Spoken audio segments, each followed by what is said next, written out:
ವೈಶಾಖ ಮಾಸದ ಸಂಕಷ್ಟಹರ ಚತುರ್ಥಿ ವ್ರತಕತೆ ಭಾಗ 1. ಎಲ್ಲರಿಗೂ ನಮಸ್ತೆ. ಸೌಮ್ಯ ಸುರೇಶ್ ಯೂಟ್ಯೂಬ್ ಚಾನಲ್ಗೆ ಸ್ವಾಗತ. ಒಮ್ಮೆ ಸರ್ವಲೋಕಹಿತವನ್ನು ಬಯಸುವ ಋಷಿಗಳೆಲ್ಲರೂ ಭಗವಾನ್ ಶ್ರೀ ಸ್ಕಂದರ ಬಳಿಗೆ ಹೋಗಿ, ಎಲೈ ಷಣ್ಮುಖನೇ, ಈ ಭೂಲೋಕವಾಸಿಗಳಾದ ಸಮಸ್ತ ಜನರು ತಮ್ಮ ತಮ್ಮ ದಾರಿದ್ರ್ಯ, ರೋಗ, ಸಂಕಟಗಳಿಂದ ಪರಿತಪಿಸುತ್ತಿರುವುದನ್ನು ಪರಿಹರಿಸುವ ಒಂದು ಉತ್ತಮೋತ್ತಮವಾದ ವ್ರತವನ್ನು ಅನುಗ್ರಹಿಸಬೇಕು ಎಂದು ಪ್ರಾರ್ಥಿಸಲು ಶ್ರೀ ಶರಣಬವರು ಹೀಗೆಂದರು. ಎಲೈ ಋಷಿಗಳಿರ, ಸಾವಧಾನ ಚಿತ್ತರಾಗಿ ಆಲಿಸಿರಿ. ಆರ್ತರಾದ ಮನುಷ್ಯರಿಗೆ ಸೌಭಾಗ್ಯ ಮತ್ತು ಸಿದ್ಧಿದಾಯಕವಾದ ಒಂದು ಮಹಾಪುಣ್ಯಕರವಾದ ವ್ರತಶ್ರೇಷ್ಠವನ್ನು ನಿಮಗೆ ತಿಳಿಸುವೆನು. ಇದನ್ನು ಆದಿಯಲ್ಲಿ ಶ್ರೀಕೃಷ್ಣನು ಧರ್ಮರಾಯನಿಗೆ ಹೇಳಿದ್ದನು. ಅದರಂತೆ ಆಚರಿಸಲು ಧರ್ಮರಾಜನು ಸಕಲ ಸಂಕಷ್ಟಗಳಿಂದಲೂ ವಿಮುಕ್ತನಾದನು. ಅದನ್ನೇ ನಿಮಗೆ ವಿವರಿಸುವೆನು. ಒಂದು ದಿನ ಧರ್ಮರಾಯನು ಶ್ರೀಕೃಷ್ಣನನ್ನ ಕುರಿತು, ಎಲೈ ಗದಾಧರನೇ, ನಮ್ಮ ಸಂಕಷ್ಟವು ಪರಿಹಾರವಾಗುವ ಬಗೆಯನ್ನು ತಿಳಿಸಬೇಕೆಂದು ಪ್ರಾಂಜಲೀಯವಾಗಿ ಪ್ರಾರ್ಥಿಸಿಕೊಳ್ಳಲು ಶ್ರೀಕೃಷ್ಣನು, ಎಲೈ ಧರ್ಮರಾಯನೇ, ಮನುಷ್ಯನ ಸಕಲ ಸಂಕಷ್ಟಗಳನ್ನು ಪರಿಹರಿಸುವ ಶ್ರೀ ಸಂಕಷ್ಟಹರ ಗಣೇಶ ವ್ರತವೆಂಬ ಒಂದು ಉತ್ತಮೋತ್ತಮವಾದ ವ್ರತರತ್ನವಿದೆ. ಅದನ್ನು ನಿಮಗೆ ವಿವರಿಸುವೆನು. ಹಿಂದೆ ಕೃತಯುಗದಲ್ಲಿ ಹಿಮಾಚಲ ಸುತೆಯಾದ ಗೌರಿಯು ಈಶ್ವರನ ಮನವೊಲಿಸಲು ಘೋರ ತಪಸ್ಸನ್ನು ಆಚರಿಸಿದಳು. ಆಗ ಗಣನಾಥನನ್ನು ಸ್ಮರಿಸಲಾಗಿ ಆತನು ಪ್ರತ್ಯಕ್ಷವಾಗಿ ಹೀಗೆಂದನು, ಎಲೈ ಶೋಭನೆಯೇ, ನೀನು ಸಂಕಷ್ಟಹರ ಗಣೇಶ್ವರ ವ್ರತವನ್ನು ಮಾಡುವುದರಿಂದ ನಿನ್ನ ಕಾರ್ಯಸಿದ್ಧಿಯಾಗುವುದರಲ್ಲಿ ಯಾವ ಸಂಶಯವೂ ಇಲ್ಲ.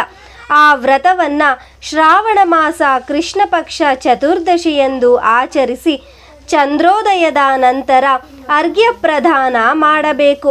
ವ್ರತವನ್ನು ಮಾಡಬಯಸುವವರು ಆ ದಿನ ಅರುಣೋದಯ ಕಾಲದಲ್ಲಿಯೇ ಎದ್ದು ಶೌಚ ಕರ್ಮವನ್ನು ಮುಗಿಸಿಕೊಂಡು ನದಿ ತೀರಕ್ಕೆ ಹೋಗಿ ಅಲ್ಲಿ ಶುದ್ಧವಾಗಿ ಹೊಟ್ಟು ತೆಗೆದ ಬಿಳಿ ಎಳ್ಳಿನಿಂದ ಮೈಗೆ ಉಜ್ಜಿಕೊಂಡು ಸ್ನಾನವನ್ನು ಮಾಡಿ ನಿತ್ಯ ಅನುಷ್ಠಾನಗಳನ್ನು ಮುಗಿಸಬೇಕು. ಸಾಯಂಕಾಲದವರೆಗೂ ಉಪವಾಸವಿದ್ದು ವಿನಾಯಕ ವ್ರತವನ್ನು ಮಾಡುತ್ತೇನೆ ಎಂಬ ಸಂಕಲ್ಪವನ್ನು ಮಾಡಬೇಕು. ಪ್ರದೋಷ ಕಾಲದಲ್ಲಿ ಪುನಃ ಸ್ನಾನಗೈದು ಶುಚಿಯಾದ ಸ್ಥಳದಲ್ಲಿ ಅಷ್ಟದಳ ಪದ್ಮವನ್ನು ಬರೆದು ಅದನ್ನು ಗಂಗಾದಿಗಳಿಂದ ಅಲಂಕರಿಸಿ ಅಲ್ಲಿ ತ್ರಿನೇತ್ರನು, ಚತುರ್ಭುಜನು, ರಕ್ತವರ್ಣನು, ಲಂಬೋದರನು, ನಾನಾ ವರ್ಣ ಸಮಾಯುಕ್ತನು, ಪ್ರಸನ್ನಾಸ್ಯನೂ ಆದ ಸಂಕಷ್ಟಹರ ಗಣೇಶ್ವರನನ್ನು ಸ್ಥಾಪಿಸಿ ಪ್ರಾಣ ಪ್ರತಿಷ್ಠೆಗೈದು ಕಲ್ಪೋಕ್ತ ವಿಧಾನದಿಂದ ಪೂಜಿಸಬೇಕು.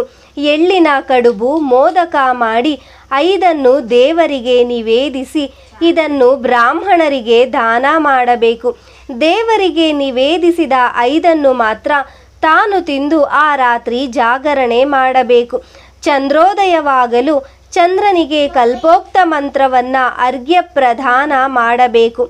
ಸಮವಸ್ತ್ರ ಪ್ರತಿಮಾ ಕಲಶವನ್ನು ದಕ್ಷಿಣಾಸಹಿತವಾಗಿ ಆಚಾರ್ಯರಿಗಿತ್ತು ಶ್ರೀ ಸಂಕಷ್ಟಹರ ಗಣೇಶನನ್ನು ವಿಸರ್ಜಿಸಬೇಕು.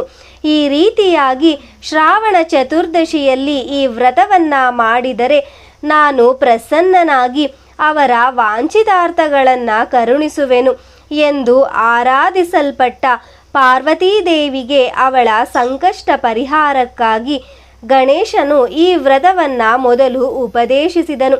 ಅವಳು ಯಥೋಕ್ತ ವ್ರತಾಚರಣೆ ಮಾಡಿ ಮಹಾದೇವನನ್ನು ವರಿಸಿದಳು. ಆದ್ದರಿಂದ ಎಲೈ ಧರ್ಮಜನೇ, ನೀನು ಸಂಕಷ್ಟಹರ ಗಣೇಶ್ವರ ವ್ರತವನ್ನು ಭಕ್ತಿಯಿಂದ ಆಚರಿಸಿ ಕೃತಾರ್ಥನಾಗು. ಇದಕ್ಕೆ ಸಂಕಷ್ಟಹರ ಚತುರ್ಥಿ ವ್ರತವೆಂಬ ನಾಮವೂ ಇದೆ. ಇದನ್ನು ಭಕ್ತಿಯಿಂದ ಆಚರಿಸಿದಲ್ಲಿ ಜನರು ಈ ಲೋಕದಲ್ಲಿಯೇ ಧರ್ಮಾರ್ಥ ಕಾಮ ಮೋಕ್ಷಗಳೆಂಬ ಚತುರ್ವಿಧ ಪುರುಷಾರ್ಥಗಳನ್ನು ನಿಸ್ಸಂಶಯವಾಗಿ ಪಡೆಯುವರು. ಶ್ರಾವಣ ಕೃಷ್ಣ ಚತುರ್ಥಿಯಲ್ಲಿ ಒಂದು ವೇಳೆ ಮಾಡಲಾಗದಿದ್ದರೆ ಬೇರೆ ಯಾವುದಾದರೂ ಕೃಷ್ಣ ಚತುರ್ಥಿಯಲ್ಲಾದರೂ ಭಕ್ತಿಯಿಂದ ವ್ರತಾಚರಣೆ ಮಾಡಿದಲ್ಲಿ ಅವರು ವ್ರತ ಮಹಿಮೆಯನ್ನ ಸರ್ವಾರ್ಥ ಸಾಧನವನ್ನ ಪಡೆಯುವರು. ವಿದ್ಯಾರ್ಥಿಗೆ ವಿದ್ಯೆಯು, ಧನಾರ್ಥಿಗೆ ಧನವು, ಪುತ್ರಾರ್ಥಿಗೆ ಸಂತಾನವು, ಹೆಚ್ಚೇಕೆ ಮೋಕ್ಷಾರ್ಥಿಗೆ ಮೋಕ್ಷವು ಈ ವ್ರತಾಚರಣೆಯಿಂದ ದೊರಕುವುದು. ಈ ವ್ರತವನ್ನ ಮಾಡಲಾಗದಿದ್ದರೂ ಇದರ ಮಹತ್ವವನ್ನ ಕೇಳಿ ತಿಳಿದವನು ಮತ್ತು ಇದನ್ನು ಜನರಿಗೆ ಓದಿ ತಿಳಿಸುವವರು ಸಹ ಈ ಲೋಕದ ಸುಖವನ್ನೆಲ್ಲ ಸಂಪೂರ್ಣವಾಗಿ ಅನುಭವಿಸಿ ಪರಲೋಕದಲ್ಲಿ ಗಾಢಸತ್ಯ ಸ್ಥಾನವನ್ನ ಪಡೆಯುವರು. ವ್ರತಕಥಾ ಭಾಗ 2. ಎಲೈ ಮುನಿಗಳಿರ, ಶ್ರೀ ಸಂಕಷ್ಟಹರ ಗಣಪತಿ ವ್ರತದ ಮಹಾತ್ಮೆಯನ್ನು ಇನ್ನು ಕೇಳಿರಿ. ಹಿಂದೆ ರಾವಣೇಶ್ವರನು ಅಖಿಲ ಬಲ ಸಂಪ್ರಾಪ್ತಿಗಾಗಿ ಈ ವ್ರತವನ್ನ ಮಾಡಿದನು.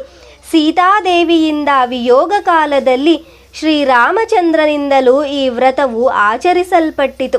ಹಿಂದೆ ನಾನು ಕಾರಣಾಂತರಗಳಿಂದ ಅದೃಶ್ಯನಾಗಿದ್ದಾಗ ಪರಮೇಶ್ವರನ ಉಪದೇಶದಂತೆ ಪುತ್ರ ವಿಯೋಗದಿಂದ ಚಿಂತಿತಳಾದ ಪಾರ್ವತಿಯು 4 ತಿಂಗಳ ಕಾಲ ವ್ರತವನ್ನ ಆಚರಿಸಿ 5ನೆಯ ತಿಂಗಳಲ್ಲಿ ಸ್ಕಂದನನ್ನು ಪಡೆದಳು. ಅಗಸ್ತ್ಯ ಮಹರ್ಷಿಗಳು ತಾವು ಸಮುದ್ರಪಾನ ಮಾಡುವ ಮೊದಲು ಈ ವ್ರತಾಚರಣೆಯನ್ನ ಮಾಡಿ ಅದರಿಂದ ಪ್ರಭಾವಿತರಾಗಿ ಕಾರ್ಯ ಸಾಧನೆ ಮಾಡಿದರು. ಎಲೆ ಯೋಗೀಂದ್ರರೇ, ಹಿಂದೆ 6 ತಿಂಗಳ ಕಾಲ ಈ ವ್ರತಾಚರಣೆಯನ್ನ ಮಾಡಿ ಅದರಿಂದ ಪ್ರಭಾವಿತಳಾಗಿ ಕಾರ್ಯ ಸಾಧನೆ ಮಾಡಿದ ದಮಯಂತಿಯು ಗಣೇಶಾನುಗ್ರಹದಿಂದ ಪುನಃ ನಳನನ್ನ ಪಡೆದಳು. ಅದರಂತೆ ಅನಿರುದ್ಧನು ಬಾಣಾಸುರನ ನಗರಕ್ಕೆ ಶತ್ರುಗಳಿಂದ ಒಯ್ಯಲ್ಪಡಲು ಎಲೆ ವೇದವಿತ್ತಮರೆ, ಶ್ರೀಕೃಷ್ಣನಿಂದಲೇ ಈ ವ್ರತಾಚರಣೆಯು ಮಾಡಲ್ಪಟ್ಟಿತು. ಅದರಿಂದ ಅವನಿಗೆ ಅನಿರುದ್ಧನನ್ನು ಪುನಃ ಪಡೆಯಲು ಸಾಧ್ಯವಾಯಿತು. ಇಷ್ಟೇ ಅಲ್ಲದೆ ಈ ಸಂಕಷ್ಟನಾಶಕ ವ್ರತವನ್ನ ದೇವತೆಗಳು, ಅಸುರರು, ಋಷಿಗಳು, ಮನುಷ್ಯರು ಆಚರಿಸಿ ತಮ್ಮ ಇಷ್ಟಸಿದ್ಧಿ ಪಡೆದರು. ಆದುದರಿಂದ ಆಪತ್ಕಾಲದಲ್ಲಿಯೂ ರೋಗಾದಿಗಳಿಂದ ಪೀಡಿತರಾಗಿರುವಾಗಲೂ ಸುಖ ಸೌಖ್ಯಗಳನ್ನು ಪಡೆಯಲು ಸರ್ವೇಷ್ಟಾರ್ಥ ಸಿದ್ಧಿಯುಂಟು ಮಾಡುವ ಈ ವ್ರತವನ್ನ ಆಚರಿಸಬೇಕು. ಇದಕ್ಕೆ ಸಮಾನವಾದ ಬೇರೊಂದು ವ್ರತವಿಲ್ಲ.